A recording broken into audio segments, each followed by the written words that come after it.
Hello, writers, and welcome to my presentation on the writing process. People have strange ideas about writing. They think you're either a good writer or a bad writer from birth. It's an inherited thing, like the color of your eyes. Well, that's just not true. Back in the 70s, a man named Peter Elbow came up with a plan for how to write. I'm sure you've heard about the writing process. For the past 50 years or so, we've taught this in a real linear way as a series of steps we take in writing. We do pre-writing, then we write, then we revise, then we edit, and then we publish. So this is the way it's been taught for about 50 years. Pre-writing may be one of the most under-practiced but most important sections in the writing process. This is where you come up with your ideas, your structure, your support, a thesis statement, all of that. We often talk about brainstorming, just talking with someone, or writing down ideas in a method like this picture with the light bulbs. Free writing is another technique we use, where you just sit and write without picking your pen up off the page, or type without moving your fingers off the keyboard. You can do it, as this image suggests, by time, by the number of words, if you're writing on a computer, or until you just can't stand it anymore. One of my favorite techniques is to make a list of everything I learned from my research. Oh yes, research is an important part of pre-writing. And once you've made a list, it's important to decide what the main ideas are and how can you use some of the other items in the list to support them. That's where something like an outline comes in. I don't use an outline often, but it's really useful when you're writing a research paper. It shows you where your sources would be most useful. It gives you a logical flow, and it keeps you on topic. Then we get down to writing. I don't have much to say about writing a first draft except this: do not let your perfectionism get in the way of your writing. You don't have to be perfect, especially not at first, and it's very important that you let your introductory paragraph be lousy. You know, this is a very important part of the essay. You know it is. So just get something on paper. Get started with the body of your paper and then come back to the introduction and fix it up.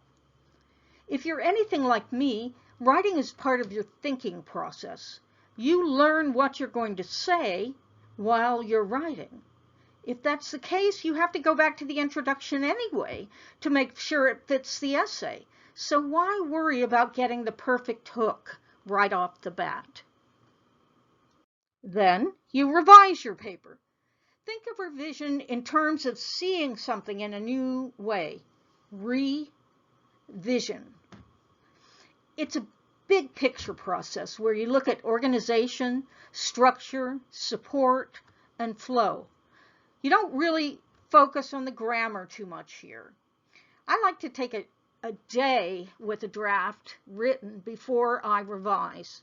If you don't have time for that, try an hour or two of doing something completely different before you go back to your paper. I also strongly recommend, and for this class often require, revising your paper with somebody. It's hard to see your own issues with writing. Editing is what most people think of when you say the word revision. Editing is looking at your writing on a sentence and word level. This is where you check to see if you have a capital letter at the beginning of a sentence and a period or some other end stop punctuation at the end of the sentence. You look for grammar issues like sentence structure. You look for word usage. All of these things. Editing is not easy, but it's important. First, you want your writing to be clear, but you also want your writing to look good. People judge your intelligence by how well you write. It may not be fair, but they do it. Once you know what kind of errors you tend to make in your writing, you can start looking for these errors when editing. We'll have more about revising and editing in the future, but there are many great YouTube videos available, and once you know what kind of help you need, you can work with a tutor. The last thing our chart mentions is publishing. For our purposes, that's really turning your paper in.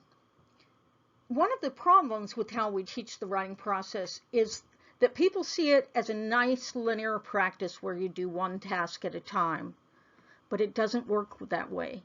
Even this image shows arrows going back and forth.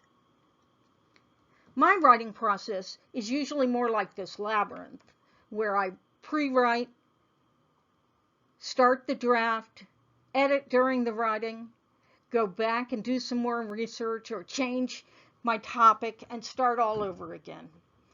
We don't do everything in a nice, neat line. That's why I like this.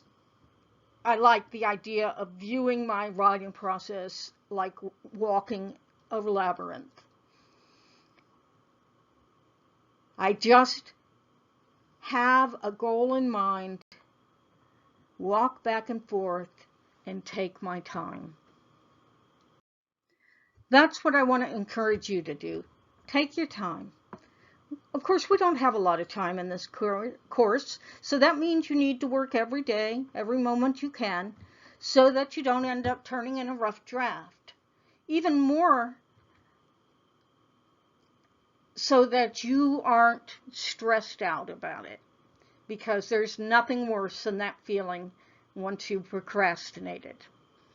Okay, thank you very much, and happy writing.